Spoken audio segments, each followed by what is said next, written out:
Yohaannis dubbifannu achi keessatti fayyadame ana biyya lafaati kan jedhu lammaffaa irratti argannu jechuudha. Yohaannis caaffata sadii barreessee jira.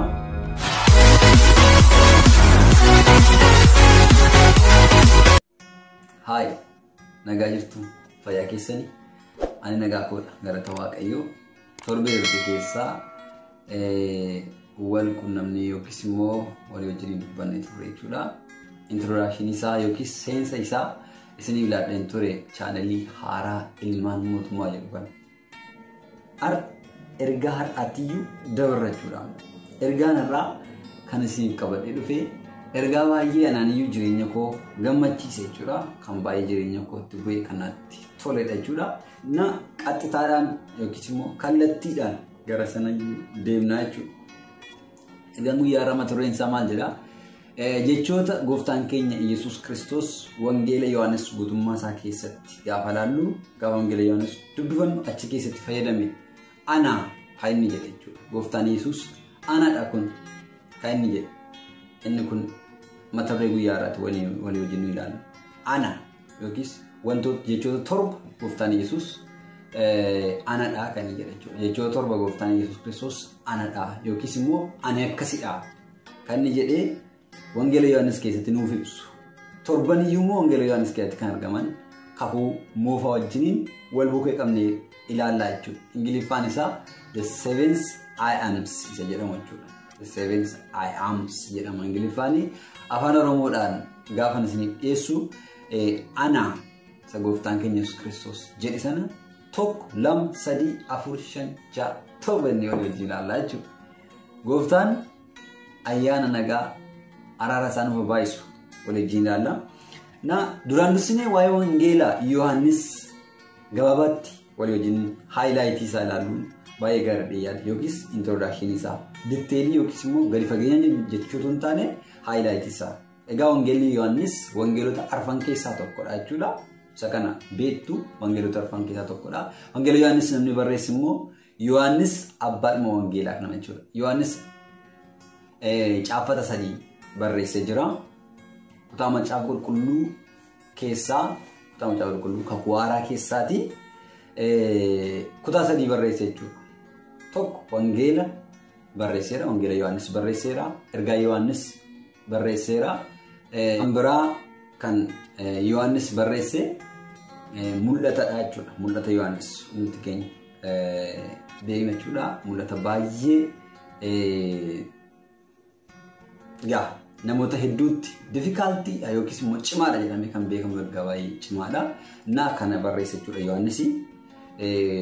Wangeela Yohaannis, ergaa Yohaannis, mul'ata Yohaannis akkasittiyyuu kana sadan barreesse. Gara Wangeela Yohaannis gaafa dhufnu Wangeela Yohaannis kutaa macaafa qulqulluu ni barreesse keessaa Yohaannis inni bartuu Yesuus ture kun kan inni barreesse keessaa tokkodha jechuudha. Egaa Yohaannis kun obboleessa Yaaqoobidha.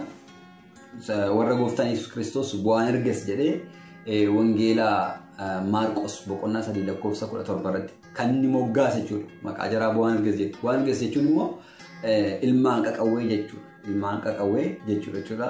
Bu'aan erges jechuun gooftaan Yesuus akkasittiin jara moggaase jechuudha. Eenyuuni Yaaqoob Yohaannis. Yaaqoob Yohaannis ilmaan Zabdewoosdha. Jarri kun lamaan waliif obbolaadha jechuudha. Egaa Wangeelli Yohaannis wangeelota arfan jira irraa wanti adda isa godhu waa'ee gooftaa keenya Yesuus Kiristoos gadi fageenyaan kan nuuf kaa'udha jechuudha. Wangeelota arfan keessatti barreeffameera. Haa ta'u malee waa'ee idda Yesuus gaafa ilaallu wangeela Luqaasiif wangeela Maatewos keessaa arganna jechuudha. Waa'een waaqummaa Yesuus immoo guutummaan guutuutti waa'ee waaqummaa Yesuus immoo eessa keessatti barreeffamee jira? Wangeela Yohaannis keessatti barreeffamee jira. Kallattiidhaan idda dhaloota Yesuus jedhee Wangeela Yohaannis keessa yoo argachuu baanne iyyuu idda dhaloota Yesuus jedhee kan barreeffamee jiru Wangeela Luqaasii fi Wangeela Maatewos keessatti arganna jechuudha. Egaa waa'ee Yesuus Kiristoos yeroo ibsu Maatewos akkamitti fayyadame? Maatewos karaa inni ittiin fayyadame Abrahaam irraa ka'e jechuudha. Waa'ee dhaloota Yesuus Kiristoosiin yeroo ibsu yeroo dubbatu Maatewos Abrahaam irraa eegale jechuudha. Amma Yoosef isa Maariyaamiin kaadhima Maariyaam turetti dhaloota 14 qoodee akkasittiin kaa'e. Luqaasiin immoo gaafa fudhannu Luqaas Addaam irraa eegale jechuudha. Yeroo waa'ee gooftaa keenya Yesuus Kiristoosiin dhaloota gooftaa Yesuus Kiristoosiin ibsuu barbaadu Addaam irraa eegale. Addaam immoo Waaqayyo jedhee xumure. gara Yohaannisitti gaafa dhufnu gadi fageenya achi keessatti argamna jechuun koo inni hundumaa dura turuu isaa. Yesuus hundumaa dura wanta hundumaa dura iyyuu turuu isaa irraa eegale jechuudha. Eenyu? Yohaannis. Maal jedhee dubbata Yohaannisi? Sagalichi waan hundumaa dura ture. Sagalichi Waaqayyoon bira ture. Sagalichi ofii isaayyuu immoo Waaqayyoon ture jedha. Akka jedhee dubbata. Akka jechuun egaa hundi tokko tun jiraatiin ture jechi ture jedhu kun Waaqayyo duwwaadhaaf ta'a jechuudha. Jechi ture jedhu kun Waaqayyo gara booddeetti ani isa jiraataadha jedhe maqaa isaa gaafa Museetti dubbate ani isa jiraataadha jedhe. Ani isa jiraataadha jechuun gaaf tokko akkas ta'e kontiiniitii kan qabu jechuudha. Jalqabaaf dhuma kan hin qabne itti hubiinsa isa qabu jechuudha. Jalqabni isaa kan hin beekamne isa kan hin beekamne jiraataadhaan ture jechuudha bakka. Har'as jira darbees jiraata. Egaa Wangeela Yohaannis waa'ee kanaati kanarra baay'ee turaan jira jechuudha. Wangeela Yohaannis keessatti waa'ee kana arganna. Kan biraa waa'ee Wangeela Yohaannis amma kana yoo dubban gara guyyaa har'aatti yeroo dabarru jechuudha. Fakkeenyaaf waa'ee anadhaa Yesuus kanatti gaafa dabarru kakuu moofaa keessatti Waaqayyo yeroo Museetti dubbataa ture, Abrahaamitti yeroo dubbataa ture, ani isa jiraataadhaa, ani Elshaadaayidhaa jedhee itti dubbataa ture. Garboota isaa kanatti gooftaan. Ba'uu boqonnaa 3 lakkoofsa 1-20 gaafa dubbannu Waaqayyo ani akkasii jedhee iddoon itti Museetti dubbate argachuu dandeenya. Ispeeshaalii keessumattuu ba'uu boqonnaa 3 lakkoofsa 14 kan nuti argannu gooftaan yookiis Waaqayyo Museedhaan ani isa jiraataadha jedhee ofiisaa dubbate jechuudha. Akkuma kana gooftaan keenya Yesuus Kiristoos gaafa kakuu haaraa keessa dhufu ani akkasi jedheetiyyuu kan inni dubbate ni arganna jechuudha. Kakuu haaraa keessaa ni arganna jechuudha. Egaa jechi anadha jedhu jechi anadha ani akkasi anadha jedhu kun Waaqayyo qofa dhaabbata ture sila.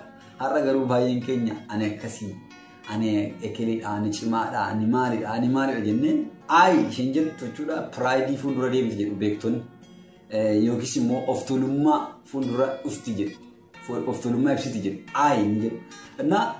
Kan jedhu kun Waaqayyoof qofa ta'a jechuudha. Ana jedhee anummaa isaa beeksifachuu kan danda'u Waaqayyo. Egaa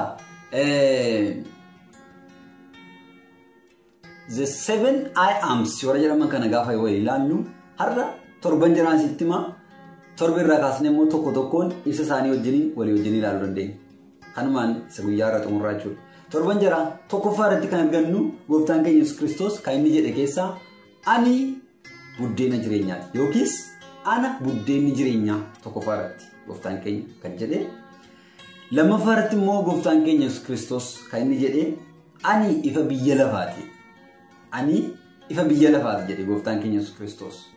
Isa tokkoffaa ana buddeenni jireenyaa isa jedhuu fi kan nuyi kallattiin keessa argannu Wangeela Yohaannis boqonnaa 6 lakkoofsa 48 irratti arganna jechuudha. Lakkoofsa 22-59 jira achi keessa 48 irratti arganna.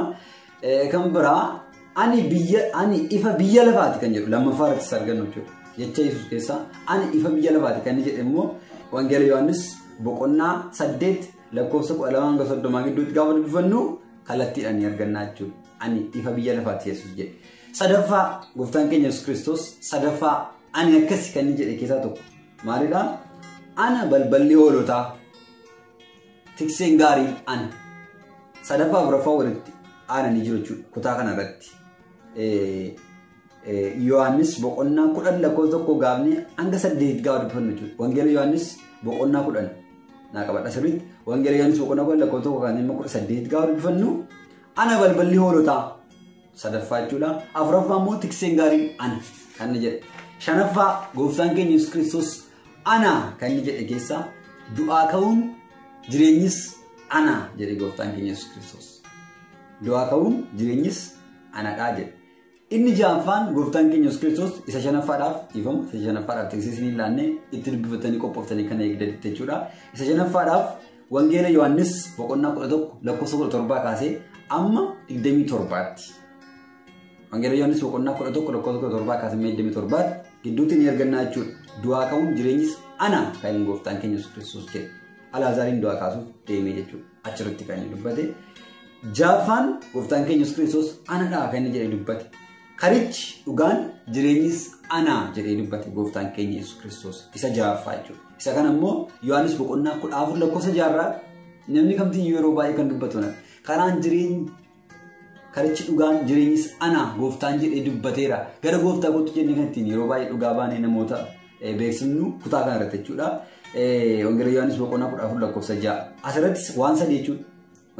Jaaffaan kun karichi dhugaan jireenyis ana jedhe gooftaan keenya Yesuus Kiristoos. Inni torbaffaaf inni dhuma gooftaan keenya Yesuus Kiristoos torbaffaa irratti anaan gooftaa keenya inni torbaffaan yookiis ani akkasii gooftaan keenya kan inni Wangeela Yohaannis keessatti nuuf jedhe inni torbaffaanii mukichi waynii inni dhugaan ana jedhe gooftaan keenya Yesuus Kiristoos. Mukichi waynii inni dhugaan ana jedhe gooftaan keenya Yesuus Kiristoos. Inni kun sadhumaa jechuudha.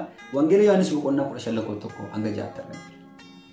Kanaaf qabadhee dhiyaadhe kanumadha. Ibsa isaa wajjiniin 1, 2, 3, 4, 5, 6, 7 jennee kan deemnu wajjin viidiyoo biraadhaan walitti deebina. Kanumaan nagaan naaf turaa.